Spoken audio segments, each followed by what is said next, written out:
Well, guys, if you've been following the channel for a while, you know we've been through a lot. And today's video is going to be a little bit different. I can't believe I'm even reporting this, but Charlie Kirk has been shot. Charlie Kirk is dead.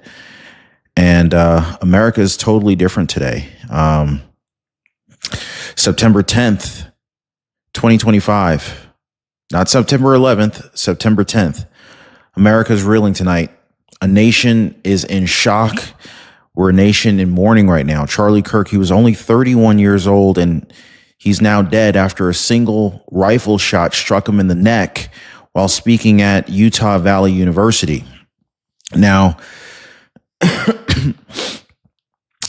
this is a sentence that really doesn't even feel real to say, guys, okay? This is a man who devoted his entire life, his entire adult life, to defending faith, family, and freedom. It's gone in the blink of an eye. Someone decided to do the unthinkable. Now, think about that for a moment, okay? I mean, a 31-year-old man, a father, a husband, a mentor to millions of young Americans who found their voice, their courage, their identity through Charlie Kirk's words.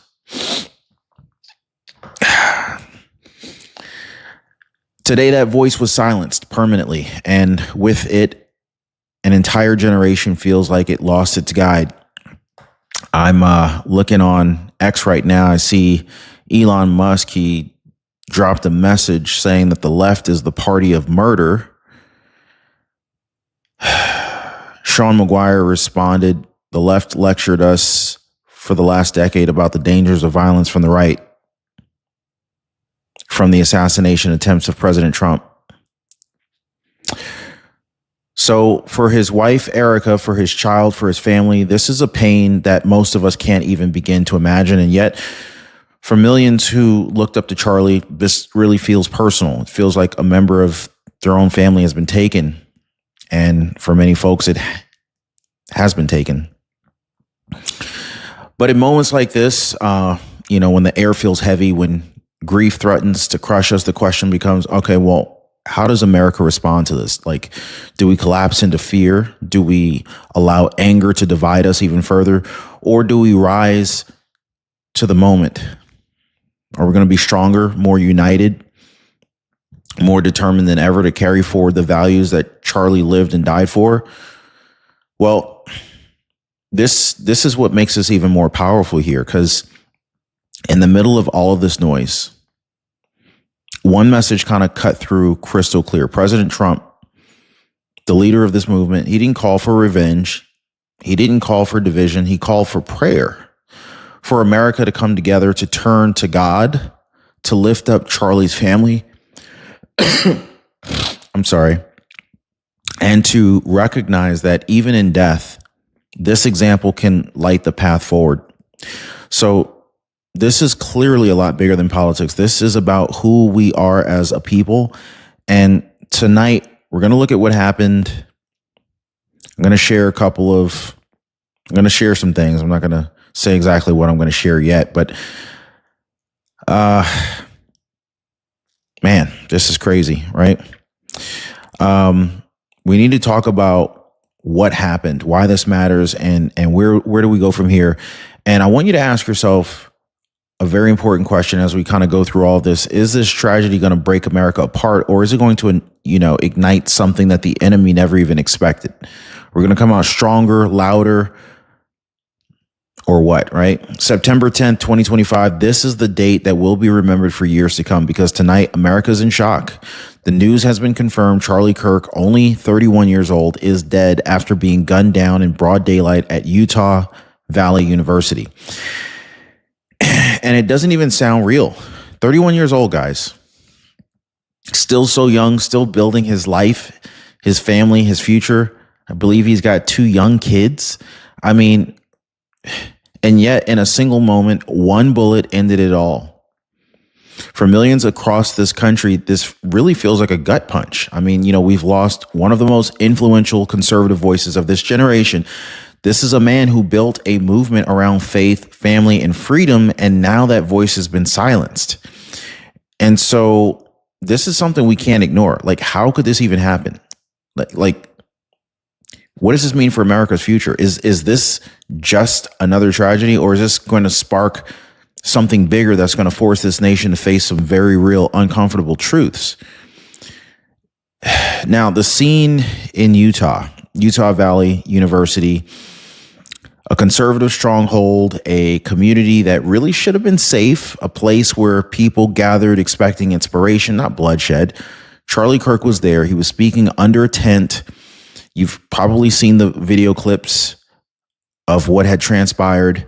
And the moment I saw that video clip, it was like, if this is real, there's no way.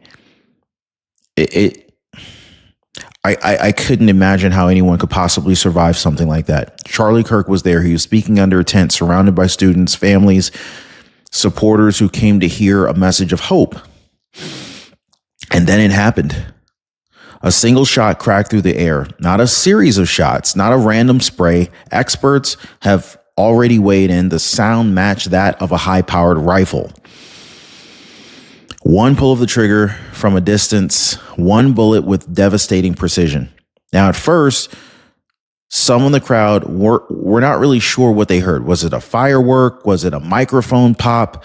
But then within seconds, the truth set in. Screams started filling the air. Chaos erupted. The panic spread like wildfire. You could see everyone just start, just running from the scene. Students ducked. Parents pulled their children close. People scattered in every single direction. The peaceful energy that, of that gathering completely transformed instantly into just fear and confusion right there. Now think about this. This is a man who was there to encourage. He was there to encourage, to inspire, to bring people together, struck down in front of their very eyes. Charlie Kirk, close Trump allies, shot dead at university in Utah. Person of interest, custody following Charlie Kirk's shooting death. You got Charlie Kirk, Turning Point USA founder, dead at 31 after Utah campus shooting.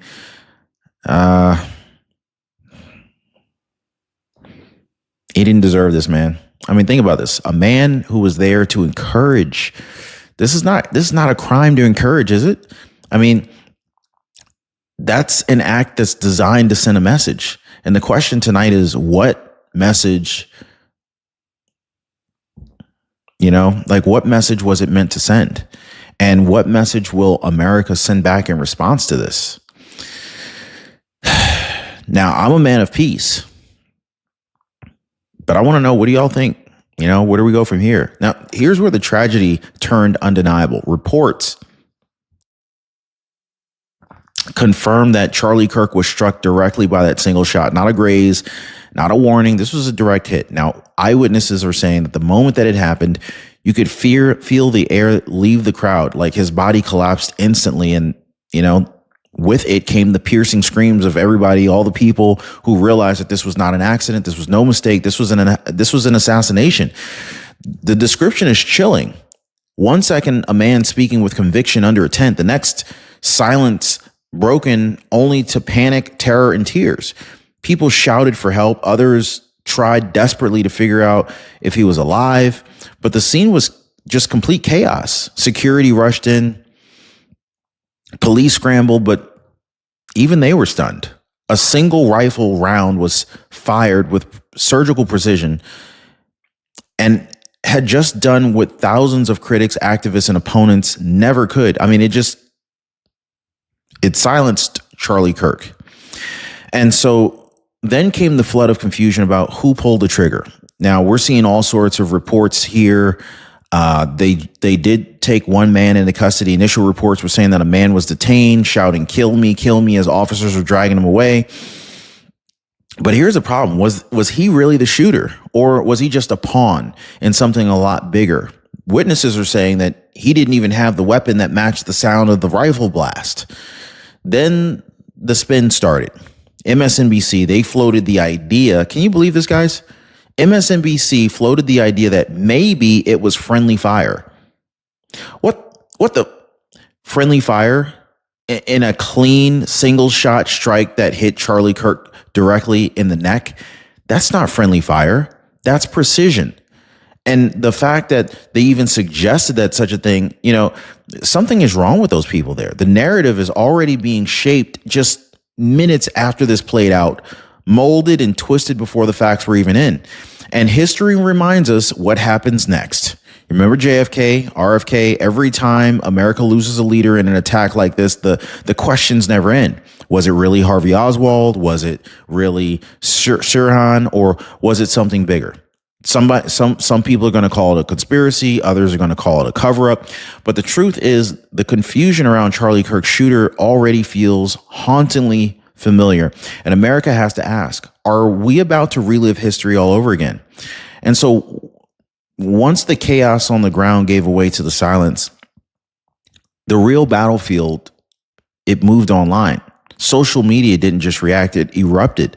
Within minutes, we saw all sorts of hashtags that pretty much told the story. Charlie Kirk trending at number 1. Let me see what's trending right now. Jesus, this is just it's unreal what is happening right now. This is just, oh my goodness. Look at this. Charlie Kirk trending number 1. 3.48 million posts. Utah, MSNBC, Democrats, Evil, Minnesota, Turning Point, The Left, Amen, Nazis, Erica, Guns, Pritzker, Republicans, Violence, Disgusting. I'm going to just go ahead and stop right there. The nation was split wide open today, guys. On one side, you had the unthinkable, people actually celebrating Charlie Kirk's death. Can you believe that? There's people out there celebrating Charlie Kirk's death. Yes, celebrating. They're dancing on the grave of a 31-year-old husband and father. Others are, posting threats, promising to bring violence into the streets, basically convinced that, this was the moment to rise up. And then, thank God, millions more people poured out their prayers, their tributes, their heartbreak. They posted pictures of Charlie speaking on different campuses, videos of his fiery debates. The man was sharp. He was sharp. And he never attacked anyone. It was just, he always just brought logic to the table. Words of grief for his wife, Erica, and their child. Even Elon Musk, he weighed in saying, I hope he makes it, but that shot didn't look good. Now think about that. One of the most influential figures on the planet openly bracing the world for the reality of what we now know to be true. The sheer weight of the reaction online just kind of turned this story into one of the most emotionally charged moments of our lifetime. And then, above all the noise, one voice cut through. President Donald J. Trump. His first post came as news of this particular shooting broke, and he urged Americans to pray for Charlie, to keep the faith that he would recover. But when the final word came down, when Charlie Kirk's death was confirmed, President Trump, he came out and he spoke again. And these words are now echoing across the nation. He called Charlie Kirk great and legendary. He said nobody understood America's youth better than Charlie. He praised his heart, his courage, his love for the country. And he didn't stop there. He sent his sympathies directly to Charlie Kirk's wife, Erica, and their family. And then he gave this country direction. Not vengeance, not rage, but prayer. That message was rather simple, but it was so human. It was so down to earth. It was so powerful. It went viral instantly from President Trump. It spread way beyond conservative circles. People who didn't even agree with Charlie politically were sharing President Trump's words because they understood this wasn't about the left or the right anymore. This was about the loss of a young man whose life meant something.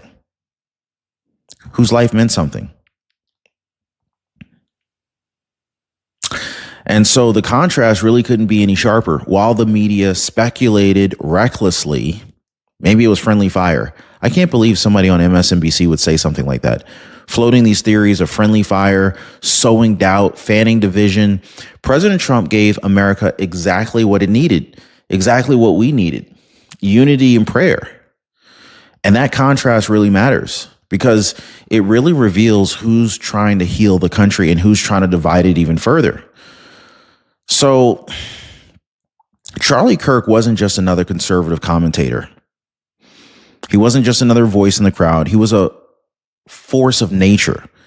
If you've ever listened to Charlie Kirk's debates, and he would just debate random people on college campuses, he didn't have any prepared notes or anything like this. This guy was just like, he had AI installed in his brain. He was just rapid fire with fact-based rebuttals, and he wasn't even like trying to win an argument. He was literally just debating his point of view, which was very hard to challenge because, it was fact-based.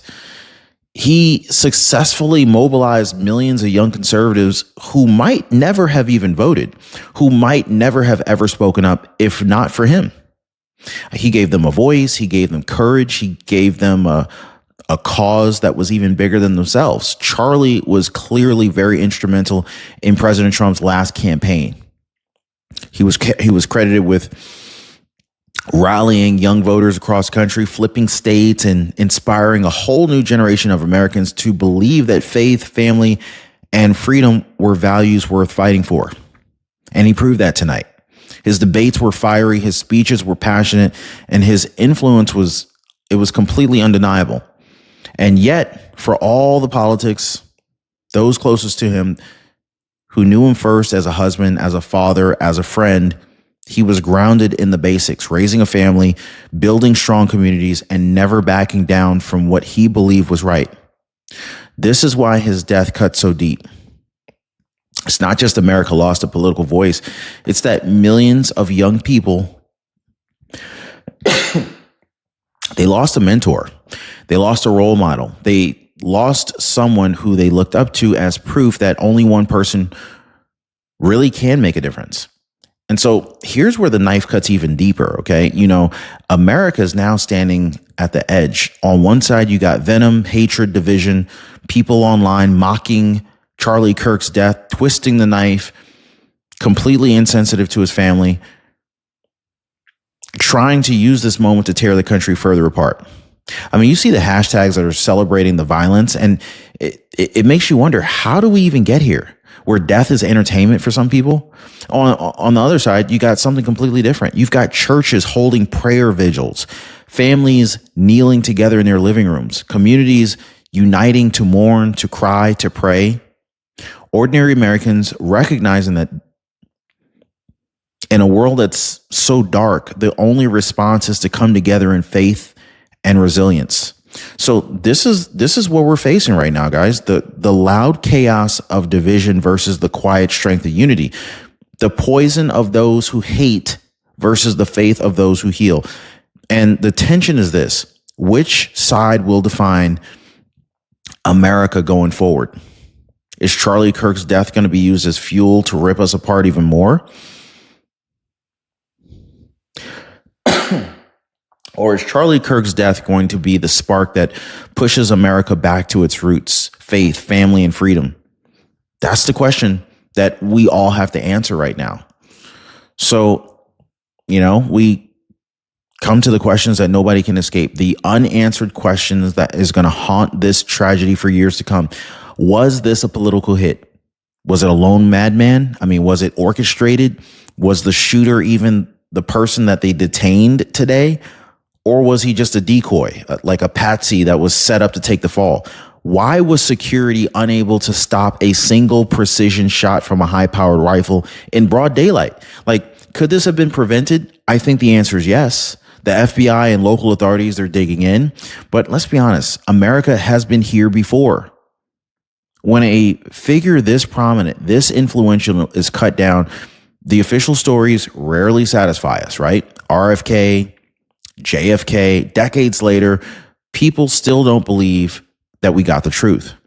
And already the spin has started. Some of the media throwing out these theories of friendly fire. Others are whispering that it could have been staged. Nobody even knows for sure. And the real uncertainty is gasoline on a fire. People are just getting more and more frustrated.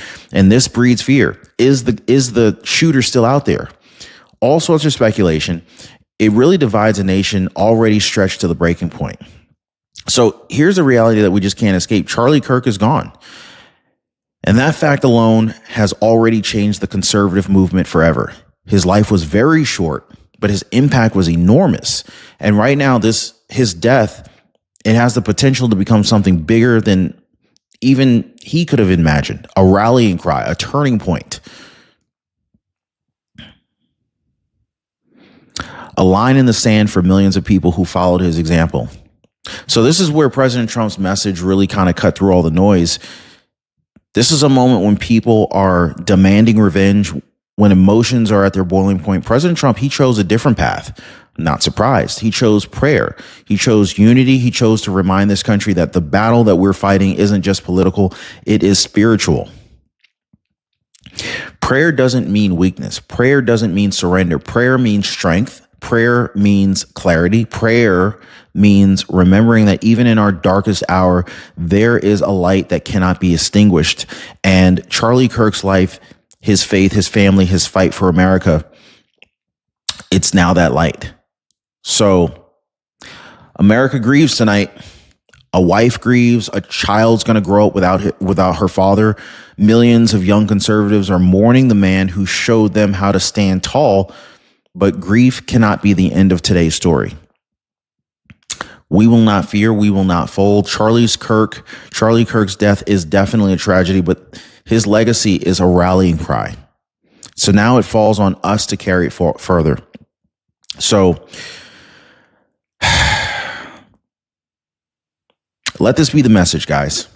We grieve, we rise, we mourn, but we fight. We honor Charlie Kirk's life, not by falling into despair, but by doubling down on the values that he lived and died for. God bless Charlie Kirk.